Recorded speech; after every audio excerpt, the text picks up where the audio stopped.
రహస్య సాధనలు యూట్యూబ్ ఛానల్కి స్వాగతం. ముందుగా మీకు మరియు మీ కుటుంబ సభ్యులకు కార్తీక పౌర్ణమి శుభాకాంక్షలు తెలియజేసుకుంటున్నాము. ఈ అద్భుతమైన రోజున మీ అందరి కోసము కామాఖ్యాదేవి అమ్మవారి అద్భుతమైన శక్తివంతమైన వశీకరణ విద్య అందించబోతున్నాము.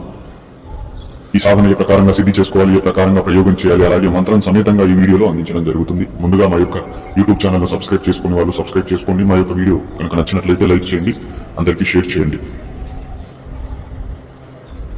ఈ యొక్క వశీకరణ విద్య అనేది కార్తీక పౌర్ణమి రోజున అనగా ఈ రోజున లేదా సాధారణంగా వచ్చే పౌర్ణమి రోజున కూడా మీరు ఈ అనుష్ఠానాన్ని ప్రారంభించవచ్చు. ఇది 11 రోజుల అనుష్ఠానం ఉంటుంది.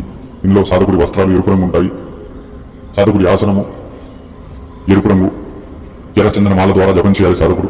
అలాగే సమయము రాత్రి 8 గంటలకి ఈ మంత్రానుష్ఠానాన్ని ప్రారంభించాలి. బ్రహ్మచర్య పాలన ఖచ్చితంగా చేయాలి. అలాగే ఈ విద్య వశీకరణ విద్య కనుక ఇలాంటి విద్యలు సిద్ధి కావడానికి సాధకులు గోప్యత అనేది పాటించాలి. బహిరంగంగా 10 మందికి తెలిసే విధంగా ఈ మంత్ర ప్రయోగాలు చేస్తే ఫలించకపోవచ్చు.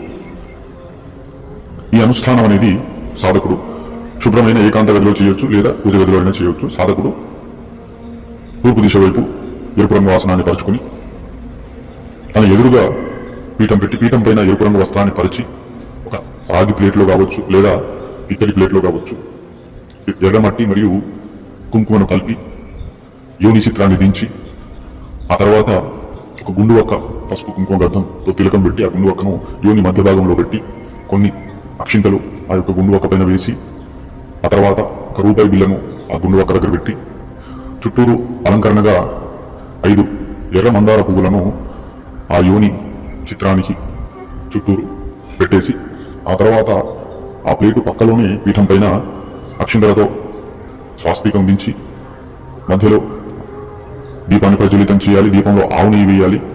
అలాగే 2 ఇలైచీలు ఆ దీపంలో వేయాలి. ఆ తర్వాత మంచి సువాసన కలిగిన ధూపాన్ని వెలిగించాలి. ఆ తర్వాత పంచోపచార పూజలు చేయాలి.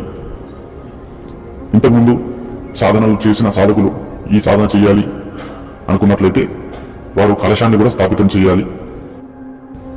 ఒకవేళ మంత్ర సాధనలు పూర్వం ఏమీ చేయలేదు అనుకున్నవారు కేవలము రాగి లేదా ఇతడి ప్లేట్లో ఎర్రమట్టి మరియు కుంకుమ ద్వారా యోని చిత్రాన్ని దించి అలాగే చెప్పిన విధంగా ఆ యొక్క యోని చిత్రం మధ్యలో పసుపు కుంకుమ గంధంతో తిలకం పెట్టిన ఒక గుండు ఒక్కను స్థాపితం చేసి కొన్ని అక్షింతలు ఆ గుండు ఒక్క పైన వేసి ఒక రూపాయి బిల్లను అక్కడ పెట్టేసి ఆ తర్వాత చుట్టూరు 5 మందార పువ్వులను ఎర్ర మందార పువ్వులను అలంకరణగా పెట్టి ఆ యొక్క పీఠం పైన పక్కలోనే దీపాన్ని ప్రజ్వలితం చేయాలి, మట్టి దీపాన్ని. ఇందులో అఖండ జ్యోతి వెలిగించవచ్చు, లేదా సాధన కాల వ్యవధి వరకు వెలిగే దీపాన్ని కూడా, చిన్న దీపాన్ని కూడా మీరు ప్రజ్వలితం చేయవచ్చు. దీపం యొక్క దిశ అనేది మీ వైపున అనగా పడమట వైపున చూస్తూ ఉంటుంది. మీరు తూర్పు వైపు చూస్తుండాలి. మీకు ఆపోజిట్ లో దీపం అనేది ఉంటుంది. ఈ ప్రకారంగా స్థాపితం చేయాలి. కొంచెం అనుభవం ఉన్న సాధకులు అయితే కలశ స్థాపన కూడా చేయండి. సాధారణంగా కలశ స్థాపన ఏ ప్రకారంగా అయితే చేస్తారో ఆ ప్రకారంగా కలశ స్థాపన చేయరాని వాళ్ళు సాధారణంగా ఇప్పుడు చెప్పిన విధంగా స్థాపితం చేసి ఆ తర్వాత పంచోపచార పూజలు చేసి ఆ తర్వాత సాధకులు మంత్రజపాన్ని ప్రారంభించాలి. మొదటి రోజు సాధకులు ఎవరిపైన అయితే వశీకరణం చేసుకోవాలనుకుంటున్నారో వారికి సంబంధించిన ఫోటో కానీ లేదా పేరు కానీ అక్కడ పలకకూడదు. కేవలము ప్రార్థన చేసుకోవాలి. హే మాతా కామాఖ్యాదేవి, నాకు ఈ మంత్రసిద్ధిని ప్రసాదించండి. అఖండ బ్రహ్మచర్యాన్ని పాటించి 11 రోజుల అనుష్ఠానాన్ని నేను సంపూర్ణం చేసుకోబోతున్నాను. ప్రతిరోజు 21 మాలల జపం చేస్తాను. ఆఖరి రోజు 1 మాల హోమం చేసుకుంటానని 2 చేతులు జోడించి ప్రార్థన చేసుకోవాలి. ఈ ప్రకారంగా ప్రార్థన చేసుకున్న తర్వాత ఓం గం గణపతయే నమః, ఓం నమః శివాయ, ఓం గురుభ్యో నమః ఒక్కొక్క మాల జపం చేసి ఆ తర్వాత మూల మంత్రాన్ని జపించాలి. మూల మంత్రం అనేది ఈ ప్రకారంగా ఉంది. ఓం శ్రీ కామాఖ్యా దేవియే నారినే వసమానయ కురుకురు స్వాహ. ఓం శ్రీ కామాఖ్యా దేవియే నారినే వసమానయ కురుకురు స్వాహ. ఇది మంత్రము. ఈ మంత్రాన్ని 21 మాలలు జపించాలి ఎర్రచంద్రమాల ద్వారా. ఈ జపం చేసుకున్నప్పుడు సాధకుడికి తన ఏకాగ్రత కోల్పోయే విధంగా తన జీవితంలో జరిగిన చాలా విషయాలు గుర్తొస్తుంటాయి. ఎక్కువగా కామపూరితమైన విషయాలు గుర్తొస్తుంటాయి. రకరకాల పిచ్చి పిచ్చి ఆలోచనలు కూడా రావచ్చు. సాధన మధ్యకాలంలోనే సాధకుడు ఏకాగ్రత కోల్పోయే విధంగా దైవశక్తి పరీక్షించడం జరుగుతుంది కనుక సాధకుడు ఎట్టి పరిస్థితుల్లో జపాన్ని ఆపకుండా కొనసాగించాలి. బుద్ధిని అనగా మీ యొక్క ఏకాగ్రతని భ్రమితం చేసుకోకుండా మంత్ర జపం అనేది కొనసాగించాలి. ఈ ప్రకారంగా 21 మాలలు జపం చేసిన తర్వాత మొదటి రోజు అక్కడే నిద్రించాలి. ఇంకొక విషయం ఏమిటంటే ఇందులో పాలతో చేసిన పాయసం కానీ లేదా ఎరుపు రంగు మిఠాయి కానీ నైవేద్య రూపంలో పీఠం పైన పెట్టి సమర్పితం చేసుకోవాలి కామాఖ్యాదేవి అమ్మవారికి. ఇది మొదటి రోజు చేసే అనుష్ఠానంలో ప్రక్రియ. రెండవ రోజు సాధకుడు ఎవరినైతే వశీకరణం చేసుకోవాలనుకుంటాడో, ఎవరినైతే తనకు అనుకూలంగా మార్చుకోవాలనుకుంటారో వారి యొక్క పేరుని ఈ మంత్రంలో జోడించి జపం చేయాలి. యథావిధిగా పంచోపచార పూజలు మొదటి రోజు చేసినట్టే అలానే చేయాలి. ఆ తర్వాత ఓం గం గణపతయే నమః, ఓం నమః శివాయ, ఓం గురుభ్యో నమః. ఈ ప్రకారంగా ఒక్కొక్క మాల జపం చేసిన తర్వాత సాధకుడు వ్యక్తి పేరు, ఉదాహరణకు వ్యక్తి పేరు మనం రమేష్ అనుకుందాము, ఆ పేరును జోడించి ఈ ప్రకారంగా మంత్ర జపం చేయాలి. ఓం శ్రీ కామాఖ్యాదేవియే రమేష్ వసమానయ కురుకురు స్వాహ. ఓం శ్రీ కామాఖ్యాదేవియే రమేష్ వసమానయ కురుకురు స్వాహ. మొదటి రోజు జపం చేసిన మంత్రంలో నారినే అనే ఏదైతే పదం ఉందో ఆ పదాన్ని తొలగించి రెండవ రోజు నుంచి ఓం శ్రీ కామాఖ్యాదేవియే రమేష్ వసమానయ కురుకురు స్వాహ ఈ ప్రకారంగా జపం చేయాలి 21 మాలలు. రెండవ రోజు నుంచి 11వ రోజు వరకు మొదటి రోజు మంత్రాన్ని జాగృతం చేసుకోవాలి. రెండో రోజు నుంచి వశీకరణ ప్రయోగం ఎవరి మీదైతే మీరు ప్రయోగించాలనుకుంటారో వారి పేరును జోడించి ఈ మంత్రం 21 మాలలు జపించాలి. ఈ ప్రకారంగా ప్రతిరోజు 21 మాలలు జపించాలి. అలాగే ఈ విద్యను దురుద్దేశాలతో ప్రయోగించకండి. అలా ప్రయోగిస్తే ఫలితం పూర్తిగా రాకపోవచ్చు. అలాగే ఏదైనా మీకు అపాయం కూడా జరగవచ్చు. ఎవరైనా అనవసరమైన వ్యక్తులు మీ జీవితాల్లో వచ్చి మీ బంధాలను దూరం చేస్తున్నప్పుడు, అలాంటి సందర్భంలో ఎవరైతే వ్యక్తి ఇతరుల మాట విని మీకు దూరంగా అవుతున్నారో వారిని మీ జీవితంలో సంపూర్ణంగా తిరిగి పొందుట కొరకు, ఉదాహరణకు కొంతమంది కుటుంబాలలో అమ్మాయిలు కావచ్చు అబ్బాయిలు కావచ్చు తల్లిదండ్రుల మాట వినకుండా వాళ్ళు ఇల్లు వదిలేసి వెళ్ళిపోవడం జరుగుతుంది ఎవరి కోసమో.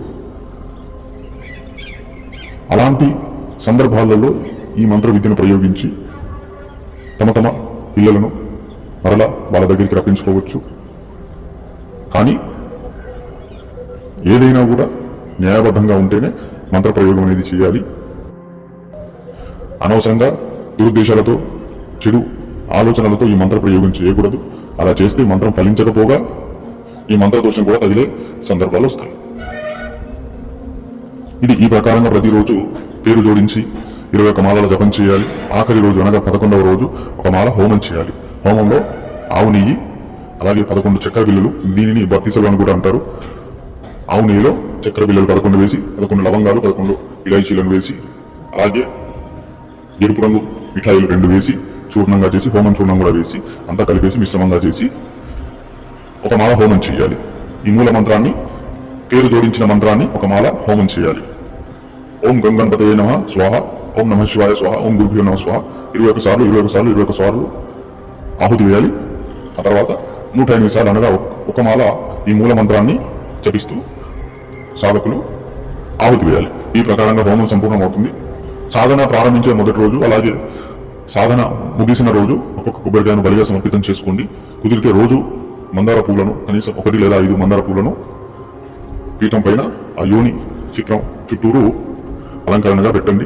అలాగే ఎరుపు రంగు మిఠాయి కానీ, పాలతో చేసిన పాయసం కానీ నైవేద్య రూపంలో సమర్పితం చేసుకోండి.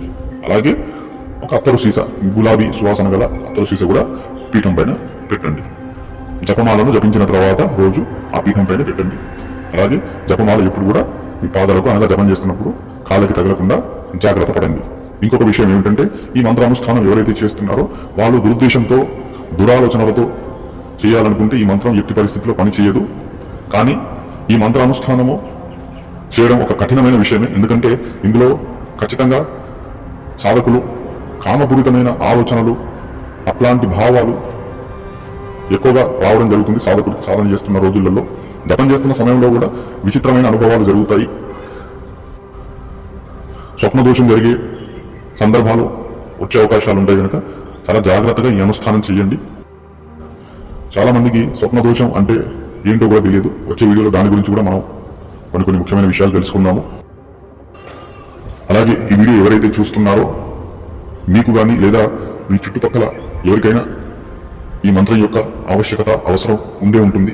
అది ఎవరికి ఉంటుందో వారి వరకు ఈ మంత్రాన్ని చేరవేయండి. ఖచ్చితంగా మీ ద్వారా వాళ్ళకి ఈ మంత్రం లభిస్తుంది. ఈ మంత్రం ద్వారా వాళ్ళు దూరం చేసుకున్న వాళ్ళని తిరిగి వాళ్ళ జీవితాల్లోకి వారు రప్పించుకోగలుగుతారు. గుర్తుపెట్టుకోండి, చెడు ఉద్దేశాలతో దురుద్దేశంతో మీరు ఈ మంత్రాన్ని ప్రయోగిస్తే దాంట్లో ఫలితం దొరకదు. ఈ విషయం అయితే మీరు గుర్తుపెట్టుకోండి. జై మహాకాళి, జై శ్రీ మహాకాల్.